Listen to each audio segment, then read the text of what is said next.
துன்மார்க்கருடைய வாய் மாறுபாடு உள்ளது. அதாவது ஏற்படுத்தப்பட்ட நியமங்களை முறிக்கிறதற்கு இவர்களுடைய பேச்சு என்ன ஆயிடுதுன்னா பெரிய ஆபத்தை உண்டாக்குகிறது. காரியங்களை மாறுபாடா மாற்றுறதுக்கு இவங்க ஞானமற்ற பேச்சுக்கள் காரணமாக முடியும். கர்த்தருடைய நாமத்திற்கு மகிமை உண்டாகுது. அதாவது இந்த ஞானம் இல்லைன்னா நாம் நிறைய சட்ட திட்டங்கள் பிரமாணங்களை கூட முறிச்சிட முடியும். நம்ம தவறான எடுத்துக்காட்டாக நம்ம மாறிட முடியும். தவறான காரியங்களை முன்னெடுத்து பேசிட முடியும்.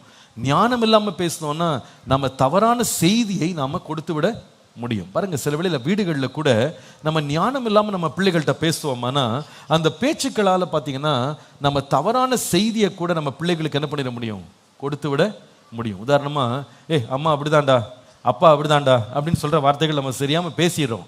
ஆனால் இது கேட்குற பிள்ளைகளுக்குள்ள என்ன உண்டாக்குது, அவங்க வாழ்க்கையில் மாறுபாடுகளை உண்டாக்குது இல்லையா? நம்ம தெரியாமல் செய்த கோபத்தில் அல்லது ஒரு சாதாரணமாக அம்மா அப்பா எப்பவுமே அப்படிதான்டா, அப்பா எப்பவுமே அப்படிதான்டா, பிள்ளைங்கிட்ட அப்படி சொல்லிடுறோம் பாருங்க. அந்த பிள்ளைங்க மனதில் நாம சாதாரணமாக சொல்லிட்டு போயிடுறோம்.